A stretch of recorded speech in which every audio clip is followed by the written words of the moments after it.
The following is a special presentation of Tony Kurre Radio.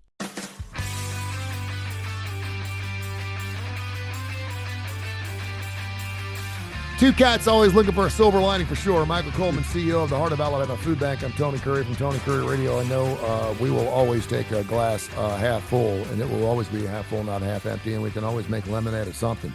Something we also like to do is, and we talked about this last week in the show, whenever there is tragedy, whether it's Mother Nature or man-made, we do come together and we figure things out. And we've seen this now with, of course, the government shutdown and all the people that were affected by the SNAP program. Now that that's over and things are starting to trickle back into people's accounts and people can eat again, we wanted to find the positives based on what we've just been through. And I know you've got several of those. Yeah, because we were just talking on Mission Minded about the importance of positivity and being thankful. And so the reality is that almost through any challenge, crisis, there's definitely the downside. People, if anybody's suffering or hurting through something like that, there's a downside to it. We saw that with federal employees. We saw that with people who were concerned of losing their SNAP benefits.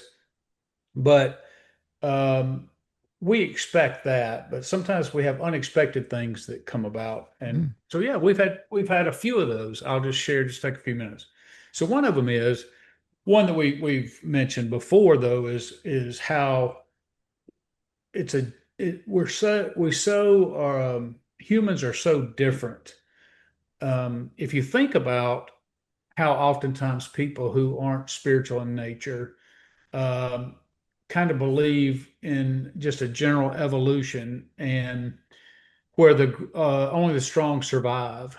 And what's unique about humanity is we are compassionate towards the weak. If you're in a tribe of lions, if you're and one of you gets hurt, you get left behind to die, or you get pushed out of the thing, because you're a weakness.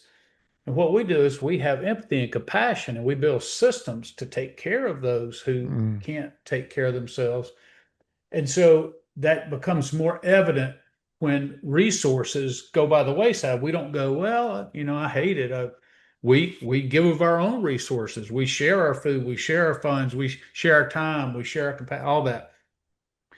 And it's just a good time to be thankful for all the people who showed up, who called, who wrote emails, who said, hey, can I come volunteer? What do you need? Here's some money. Or doing a food drive. And it was just all over our region. And it was just very encouraging to see the people genuinely care. Something else that I think that I think is good.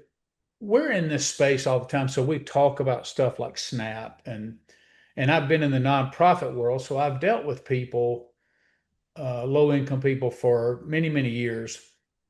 And I understand SNAP, and I understand how SNAP is a vital life link to a lot of people, and people who are working hard, or people who have run up on hard times. And I think I'm a fan of being a part of a nation that has some sort of safety net. Most countries in the world don't have it. If you don't work, if you don't get, you got nothing. Yeah. Now, but I also know I've seen a lot of abuse of SNAP, and I've seen a lot of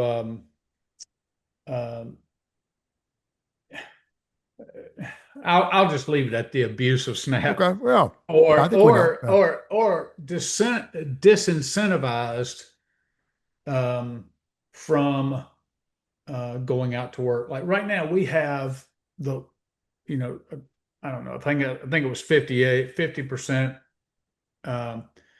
We're the third highest in the nation of people not going into the workforce. And part of it is, if you're giving people Section 8 housing, if you're paying for their housing and they're on Medicaid, you're paying for their health care, and you're paying for their food, you are removing an incentive to work.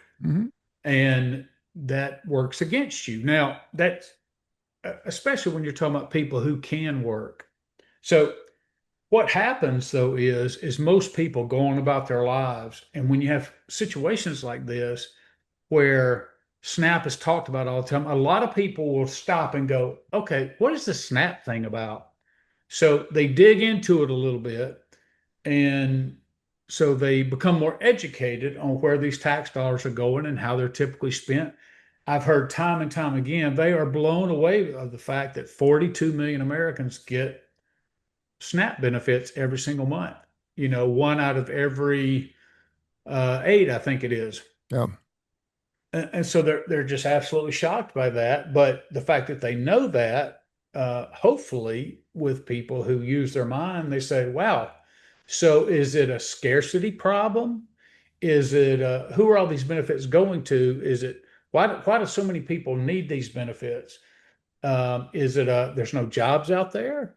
What is?" And they begin to think through these systems, and I think the more people take the time to educate themselves, uh, it helps them be able to go through the noise, or withstand the noise, because you'll have a political party will stand up and predict, oh, they're not getting SNAP benefits. Thousands of children are going to die because you didn't dispense. Yeah. Well, I mean, you get that kind of hyperbole, and you get it about every issue. You talk about how many people are going to suffer, how many people are going to die, on and on and on. And the reality is that a lot of people are turning those SNAP benefits into cash, maybe for good reasons, but it's certainly illegal. It's just more of it's more complex.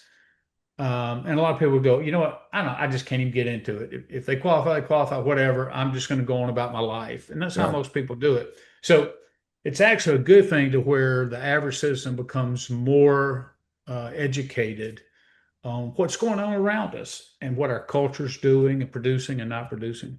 And then I'll end it on another positive, which is um, it gives people the opportunity to step forward and just really think outside of themselves. There's a real calling in our community, where just for a minute people are like, and these are lots of times, um, a company will say, "Hey, we want to do a fun and food drive," and so we'll create a donation link for them, and they'll just send it out to all their employees. And we see lots of employees. I mean, they'll give $5, $2, $10, and I know those people.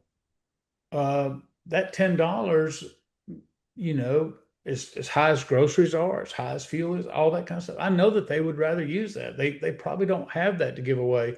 Yeah. But it's just something about how people rise to the occasion and just make a difference in it. It warms my heart. And how Christ felt about it when the widow with the two mites, uh, he was watching people come up to the treasury, and the rich were putting in lots and lots and lots of money. Um, and they should have. Yeah. But Jesus wasn't overly impressed with that. They were still walking away. But the woman who walked up with very little and gave it all, he's like, this is the real giver. Yeah. And so I don't, it warms my heart, because I know there are people who don't have $10 to give who still give $10. There's no doubt. People may say, well, what about the $1,000 giver? That's great. Super. But the $1,000 giver may have that in his pocket. It Yeah. may be ho hum to him.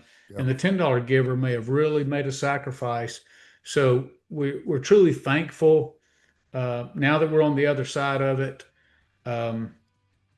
we are better prepared with lessons learned, all those kind of things. And so just a lot to be thankful for. And Happy Thanksgiving to you, my things man. that came about. You too, my friend. Absolutely. HAFB, hashtag that bad boy, home, the Heart of Alabama Food Bank. They do wonderful work down there, 35 counties in the great state of Alabama they cover up. And I'm not sure what our schedule is going to be next week for Thanksgiving, but I do want to wish you and yours a happy Thanksgiving. I know it's a very special time for a lot of people around your organization, because it all has to do with eating and probably overeating in some cases. But I appreciate you and everything you do. Thank you, sir.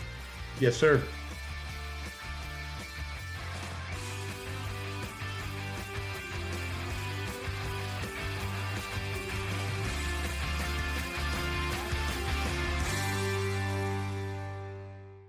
This has been a special presentation of Tony Kurre Radio.